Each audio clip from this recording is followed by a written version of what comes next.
Okay, magsitay ko muna po tayong lahat para sa ating panalangin. De las Peñas, bawang pamunahan mo muna ang ating panalangin. Maraming tayong lahat sa ngalan ng Ama, ng Anak, at Espiritu Santo. Maraming Panginoon, maraming salamat po sa iyong bigay na ginagawa sa amin. Maraming salamat po sa lahat ng mga pagkakataon. Mabuti pagkakataon binigay mo sa amin. Naway ngayong araw po ay babayan po kami sa pag-aaral. Naway may natutunan po kami sa hapon ito. Ang lahat po ng pagpupuli sa iyo lamang aming Panginoon. Ang ngalan ng Ama, ng Anak, at Espiritu Santo. Amen. Okay, magandang umaga sa inyo. Grade 7. Magandang umaga po, Pilipini Rason. Okay, so bago kayo umupo mula sa inyong pinatatayuan, maaari bang pulutin muna ang mga kalat at isaayos sa inyong mga upuan? Okay, maaari na kayo umupo. So bago natin simulan ang ating bagong paksa at tuntunin ngayon sa araw na ito, babasahin muna natin ang mga tuntunin sa loob ng ating silid-aralan. So maaari bang pakibasa simula una hanggang pangatlo sa unang hanay? Makinig ng mabuti. Itaas ang mabanging kamay ko may gustong sabihin sa guro o sa sagot. Panatilihin ang katahimikan at kalusugan sa loob ng klase. Okay, sa huling hanay naman, pakibasa ika-4 hanggang 6. Iwasan ang paglabas masok sa silid kung kinakailangan o papalam sa guro. Iwanan ang mga kaklase at mga guro. Makibahagi sa talayan sa klase. At lahat kayo pakibasa ang huling tuntunin. Mag-enjoy ang araw. Okay, so handa na ba kayong mag-enjoy at magtuto sa araw na ito? Opo, ma'am. So bago muna iyan, atin munang balikan ang ating nakaraang talakayan. So dito, magkakaroon tayo ng isang laro. Tinatawag natin ito, anong tawag ito? Okay, tatawagin natin ito, text twist, na kung saan ating iti-twist hanggang sa mabuo natin ang tamang sagot sa mga salitang ibibigay ko sa inyo. So, naintindihan ba ng lahat? Okay. Ngayon, handa na ba kayo sa unang salita? Okay, unang salita. Okay, taas ang kanang kamay, Florencio. Sayaw. Okay, ang tamang sagot ay sayaw. Pangalawa. Cake. Okay, April Joy. Miss Ma'am. Okay, ang tamang sagot, tama ka. Cake. Pangatlo. Kasun. Okay, ibang kamay naman. Asoy. Okay, ang tamang sagot dito ay asoy. At panghuling salita. Lansya. Okay, ibang kamay naman. Ana. Lansya. Okay, plancha. Tama, plancha. So, naalala niyo na ba ang ating nailalakay kahapon? Tungkol Yes, po. sa mga salita na binigay niyo ngayon lang. Opo. Okay, ano ang ating nailalakay kahapon? Ito ay tungkol sa tulimang silintan. Okay, ang mga salitang ito ay mula sa ating paksa Pulimang Silingitan. Sa ito ang iba't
Okay? Angeline. May. Okay, ang sagot mo ay may. Tama. So, ano kaya ang nabuong pangungusap kapag dinadagdagan natin ang dalawang ito ng may plus ano yung dalawang bahay? So, ano ang nabuo natin pangungusap? May bahay. May bahay. Alam niyo ba kung ano ang salitang may bahay? Asawa. Tawa.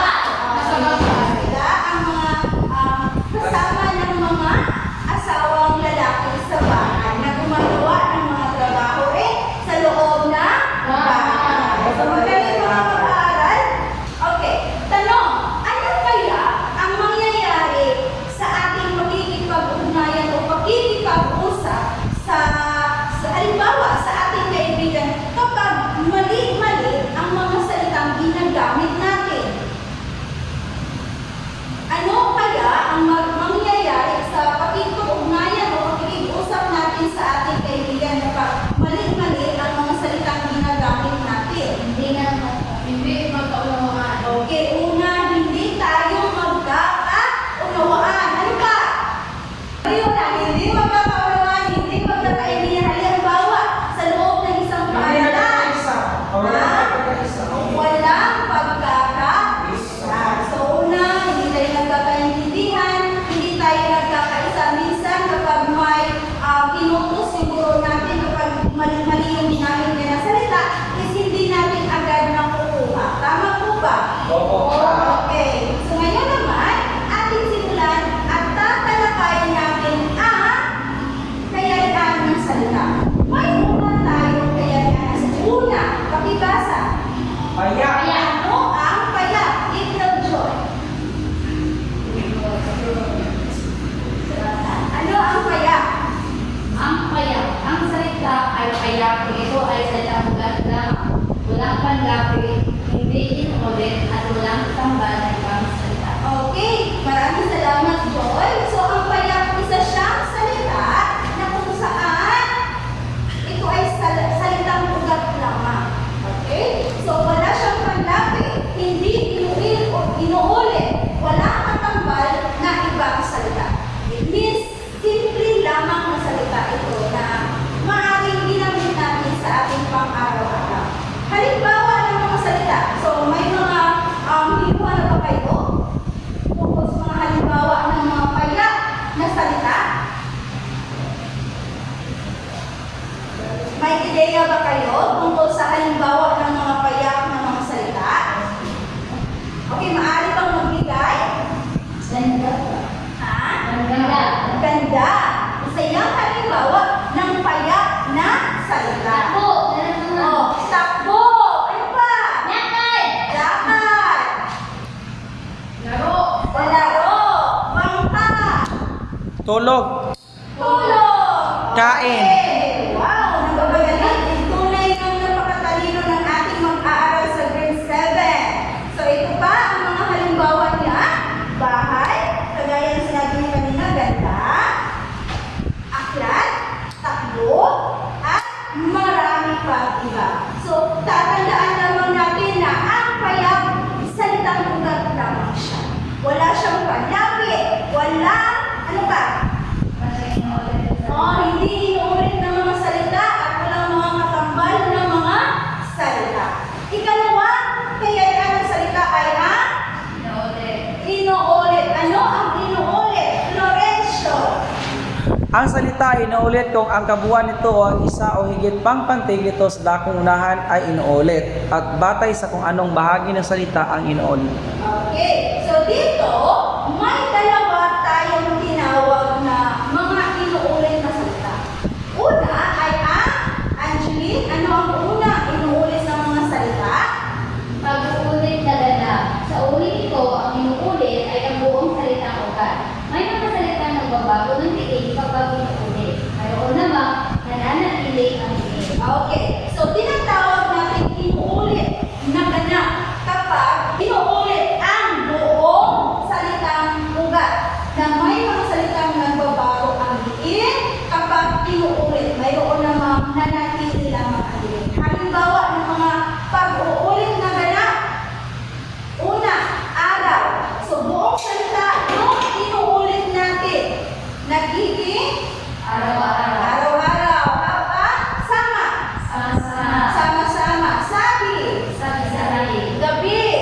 Gabi-gabi.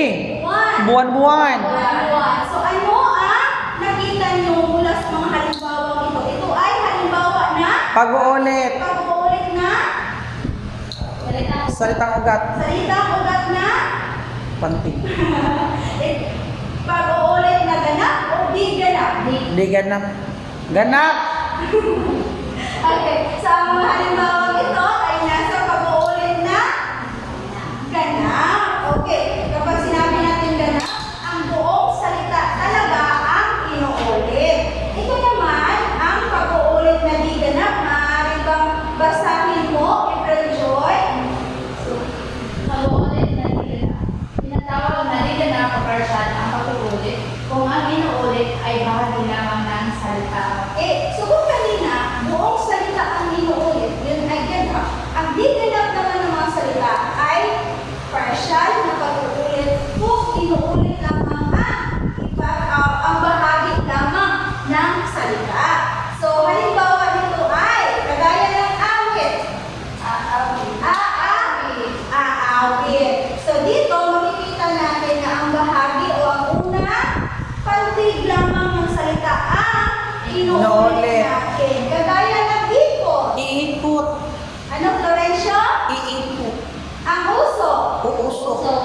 Ang basa. Babasa. Kanta. Kakanta. Araw. Aaraw. Okay. So naiintindihan niyo ba ang mga kayariang salita sa inuulit? Opo, ma'am. Sa ganap na pag-uulit? Opo, ma'am. How about sa di ganap? Okay, wala pa kayong tanong bago tayo tutungo na dako sa iba pang kayarian ng salita? Wala na po, ma'am. Okay, so ngayon, tutungo tayo naman sa ikatlong kayarian ng salita. Ano ito? Patrolya.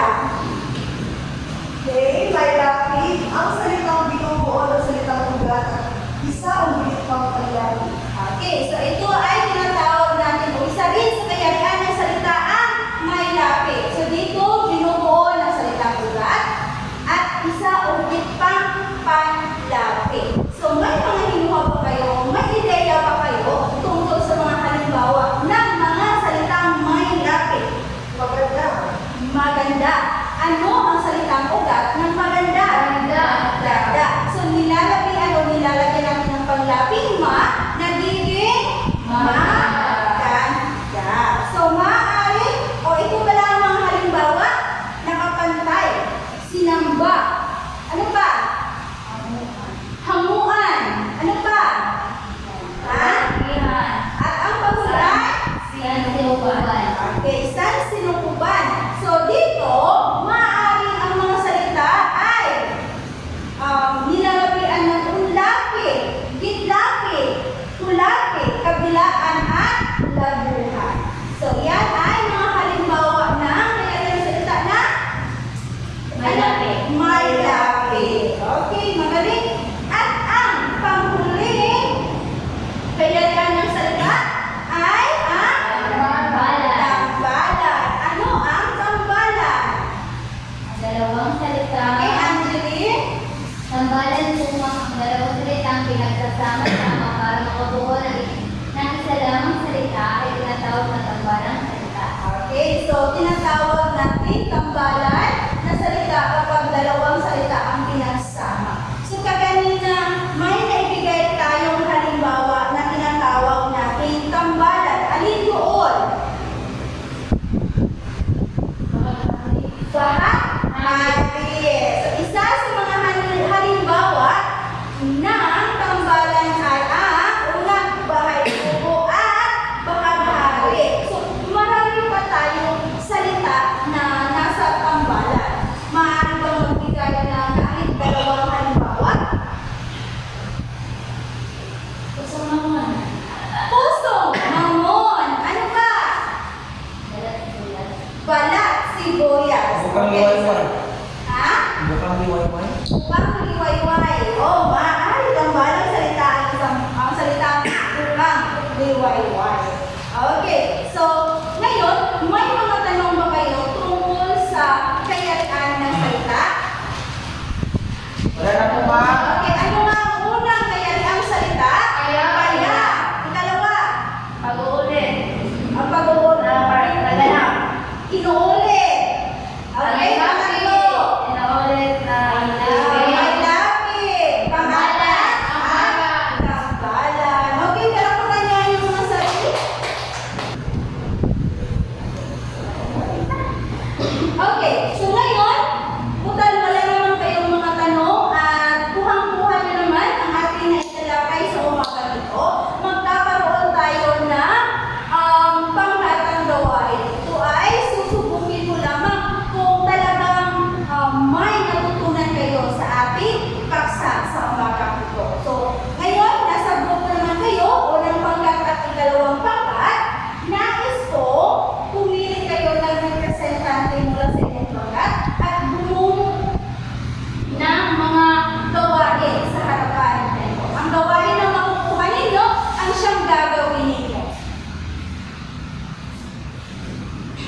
Okay, maaari nang bumalik sa kinaupuan. So, bago niyo simulan ang gawain iyan, nais kong gawin niyo yan bilang isang pangkat. Kung may mga tanong kayo, maaaring magtanong sa akin. At bibigyan ko lamang kayo ng 5 minuto upang i-prepare ang mga gawain yan. At 5 minuto rin upang ibahagi ninyo iyan sa harapan. So, sino rito ang nakakuha sa unang gawain? Gawin. One. Gamit ang grafikong representasyon, idikit ang angkop na salita ayon sa kaya ko. Okay. So, ito yung magiging materials ninyo. Okay. At ang pangalawang pangkat naman, ang nakuha nila ay ang Thumbs up, thumbs down. thumbs up at thumbs down. Sinabi dyan na magkakaroon kayo ng Role play. role play. Okay. Para sa inyong gagawing gawain, ito ang inyong pamantayan, ito ang pamantayan natin sa pagmamarka. So, ang kategorya po diyan ay kawasuhan ng task, ng inyong task, kalinawan ng presentasyon, pagkamalikhain o kasinihan, at kooperasyon. So, bibigyan ko ng 5 kapag napakahusay, 4 o 3 puntos naman kapag angkop o mahusay o nagiging malikhain kayo sa inyong gawain. Kailangan pa ng pahusayin o hindi gaano mahusay, 1 o 2 puntos ang ibibigay ko sa inyo. Okay, ngayon pakinggan natin ang unang pangkat para sa kanilang presentasyon ng kanilang nagawang gawain. So, bago muna yan, bigyan muna natin ng masiyahong palakpakan ang unang pangkat.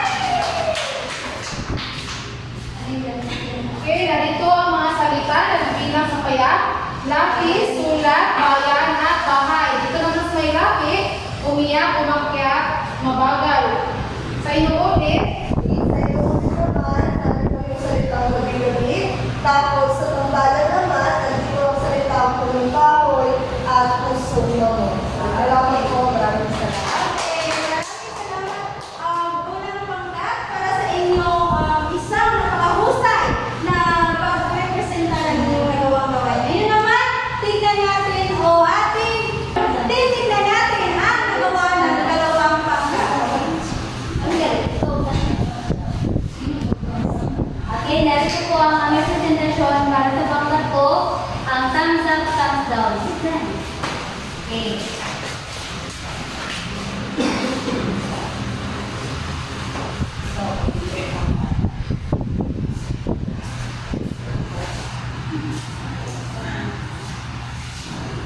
Bakit nawala?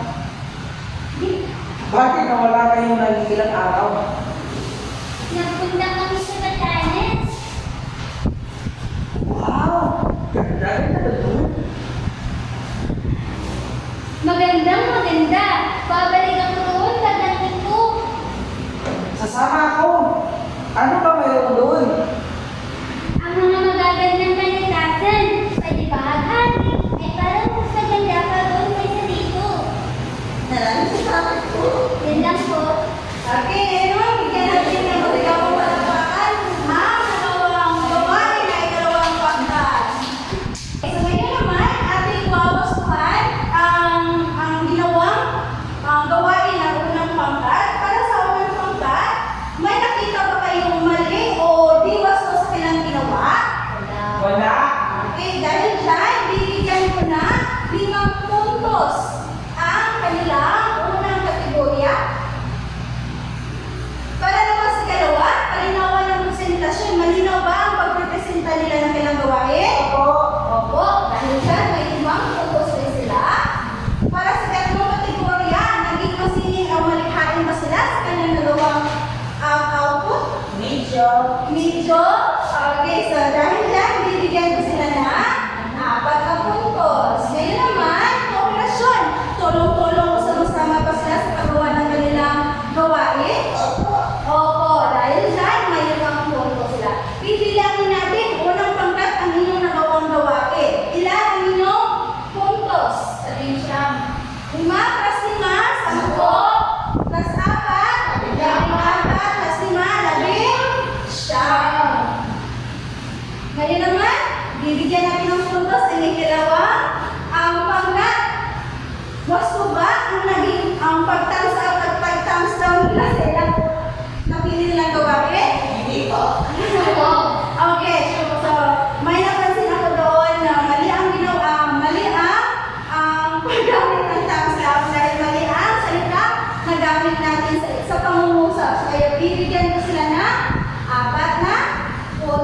Sa ikalawang kategorya naman, malinaw at mahusay ang kanilang presentasyon. Kaya magkakaroon sila ng 5 puntos. Masilin rin ang kanilang masilin rin. Kaya may 5 puntos sila. Panghuli,